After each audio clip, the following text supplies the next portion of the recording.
Welcome back, cadets. Let's jump right into this explainer, where we are going to completely demystify maritime law and get you fully prepped for your watchkeeping duties. I'm honestly thrilled you're here today because we are tackling one of the most critical, yet surprisingly misunderstood, aspects of operating a vessel on the open ocean. We're talking about the hard and fast rules that keep our oceans alive. So let's kick things off with a pretty simple but absolutely crucial question. What exactly happens when a ship flushes at sea? I mean, think about a massive vessel carrying thousands of people. All that waste, literally tons of it, has to go somewhere, right? But doing this wrong, just simply opening a valve and dumping it wherever, leads to devastating environmental consequences. We're talking oxygen-depleted dead zones and severe health hazards for coastal communities. We absolutely cannot just leave this to chance.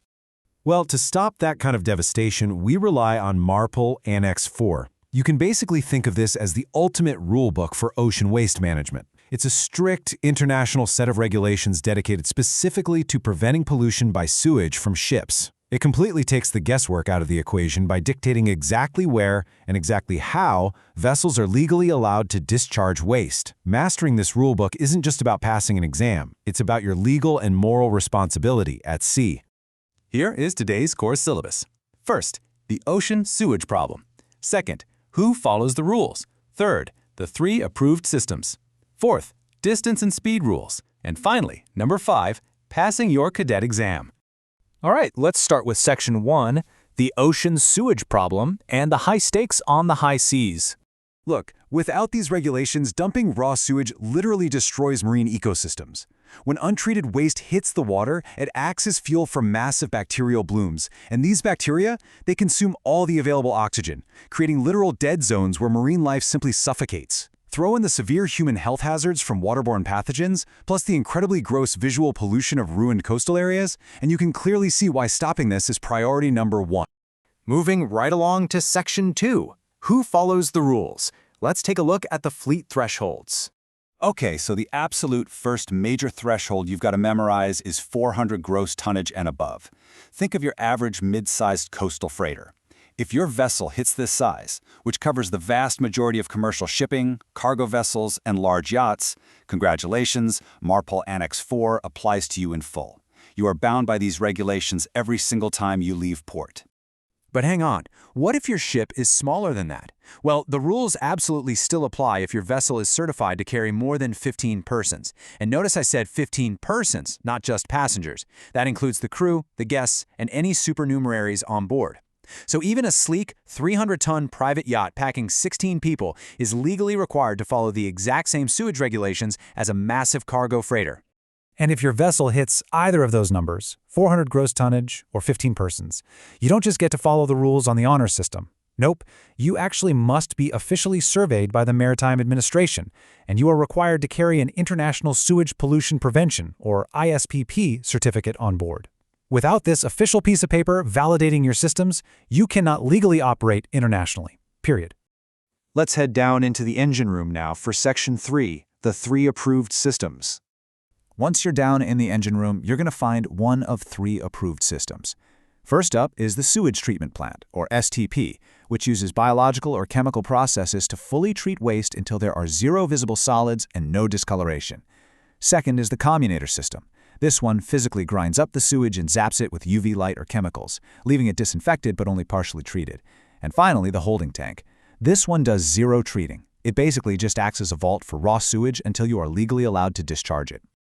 So, you know your equipment now. Let's move to Section 4 and talk about the distance and speed rules for navigating the open water. Now, if your ship is relying on a holding tank to dump raw sewage, you have to perfectly execute these 3 steps in unison. Step 1, you must be greater than 12 nautical miles from the nearest land. Step 2, your ship must be en route, physically moving through the water at a minimum speed of 4 knots. And Step 3, you must discharge the tank at a moderate rate. You literally cannot just open the valve and dump it all at once. All 3 of these conditions have to be met simultaneously to legally discharge untreated waste. But keep in mind, your map actually changes the rules. Take the Baltic Sea, for example. It's a beautiful but semi-enclosed body of water that is highly vulnerable to suffocating algae blooms or eutrophication. If you're operating a passenger ship in there, standard rules are thrown completely overboard. You either have to use an advanced STP that strips out the nitrogen and phosphorus, or you keep your valves completely shut and pump every drop to a shore reception facility. All right, time for our final section, Section 5, passing your cadet exam and avoiding those common pitfalls.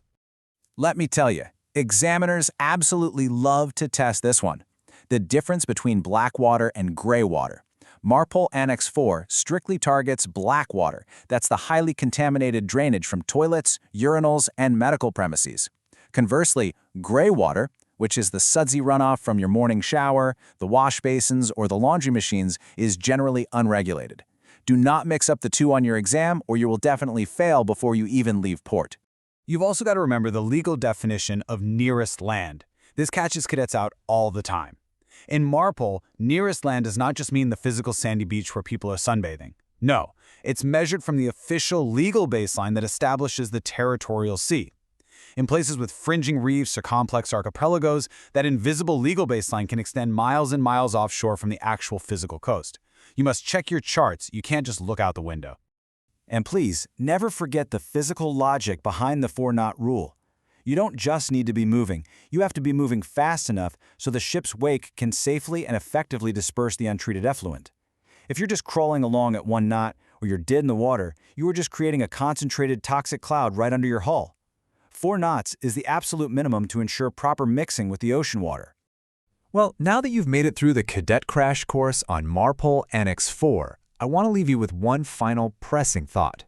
We've seen just how strict the regulations are for vessels carrying a mere 15 people. But today, we are building mega cruise ships carrying upwards of 10,000 people.